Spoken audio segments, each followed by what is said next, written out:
I'm going to show you two situations that I've run into myself when flying a drone professionally. Today, what we're going to do is go over both of those situations, and I'm going to show you how to get out of those situations so it's not a big deal when it happens to you.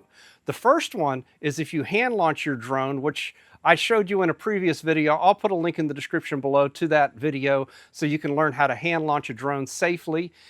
But the problem is when you're retrieving the drone. If you're in a situation, I've been in a situation like this multiple times. I've been on high-rise buildings, taking off on balconies, as well as being on a dock, which was the most exciting one because I actually didn't have GPS lock. So make sure you get GPS lock before you take off.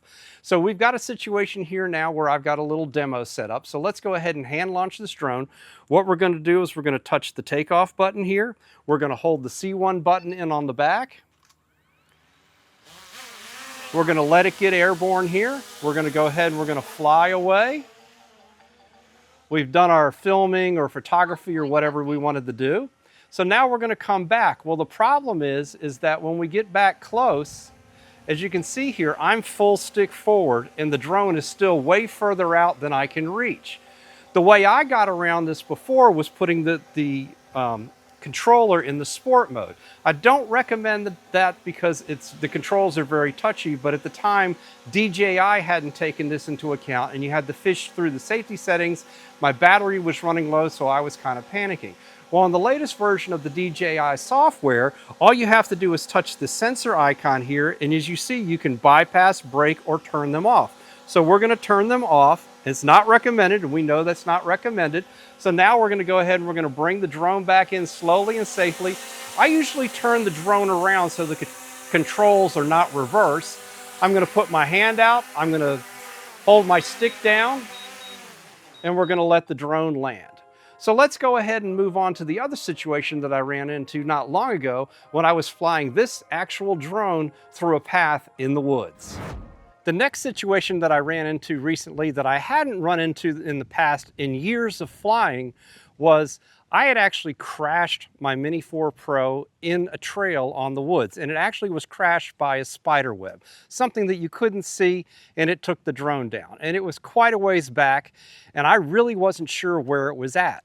And I was kind of thrown into a little bit of a panic because I wasn't familiar with Find My Drone. So what we're going to do is we're going to go over Find My Drone with the Mini 4 Pro here today, as well as a DJI Avata where we use the goggles and have to connect to the Fly app. So let's go ahead and take off the Mini 4 Pro. Let's fly down the runway. Let's pretend that we crashed, and then we're going to go ahead and take a walk down there, and let's see how good the Find My Drone actually works.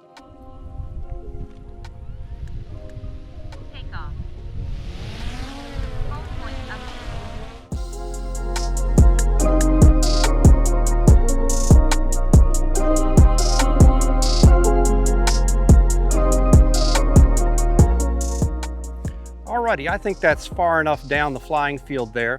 And one of my rules of thumb is I usually don't fly, especially FPV flying, any further than I would care to walk that day. So that's always a good practice to keep you from getting in trouble as far as getting way out of visual line of sight.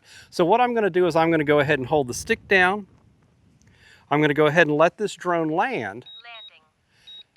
And then I'm going to go ahead and take this camera off, and we're going to go take a walk, and let's go find our drone.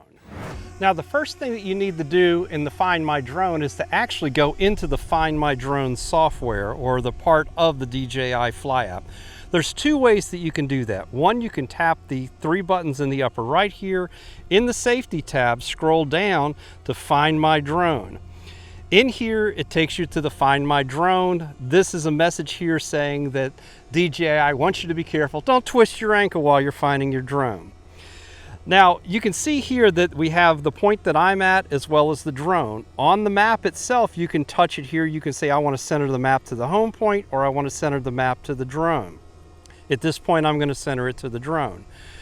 Over here, you can do the different map layers. I've tethered my cell phone to the remote controller, so it will update the maps, and it'll actually use like Google Maps or satellite maps to find it. And as you can see here, it's down the RC Park's runway here. So I like that view. It makes it easier to find. So let's go ahead and let's take a walk down the runway here, and let's watch it get closer as we find it. I'll go ahead and speed this up so it makes a shorter video for you all.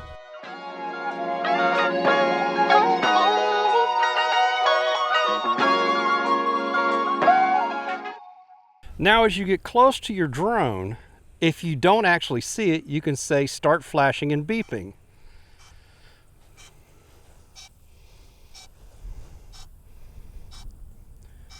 So we'll say stop. Now that we've found our drone, I did say a little bit earlier, there's two ways to get into this. If we go back out into the Fly app here, if you forget to touch the three dots, you can always go back to the home screen here, go to your profile, and then here there's another Find My Drone. That's the exact same one as we were just on just a second ago.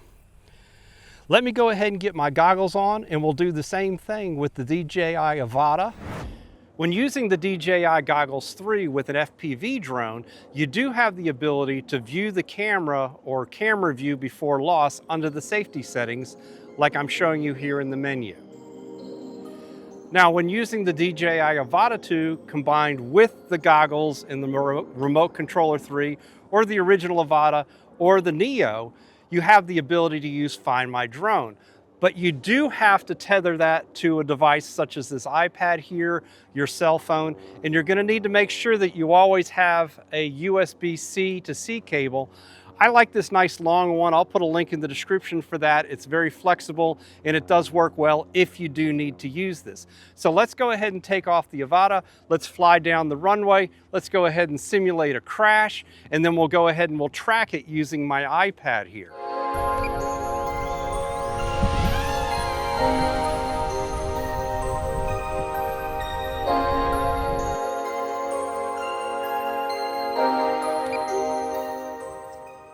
Okay, now I successfully landed or almost crashed, but let's simulate a crash landing.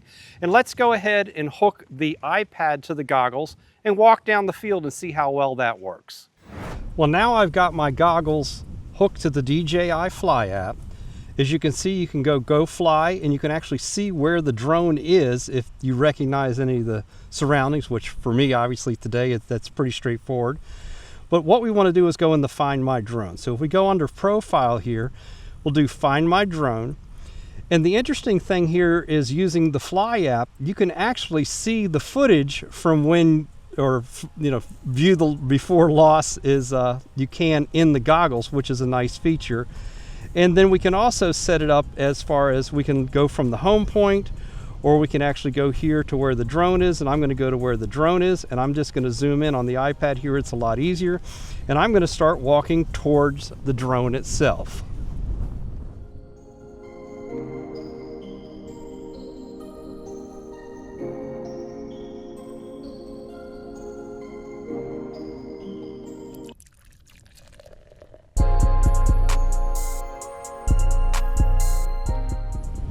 When you get to the drone, you can start flashing and beeping. So that makes it easier to find. Hopefully going over these two different scenarios better prepares you if the what if happens to you. If you've made it this far in the video, I certainly would appreciate it if you could give me the thumbs up and maybe subscribe for more content like this. If you have any questions, drop them in the comments section below. Let me know if you've actually disarmed your sensors before to hand catch in a situation like I have where I've been stuck. Thanks again for watching, and we'll definitely catch you on the next one.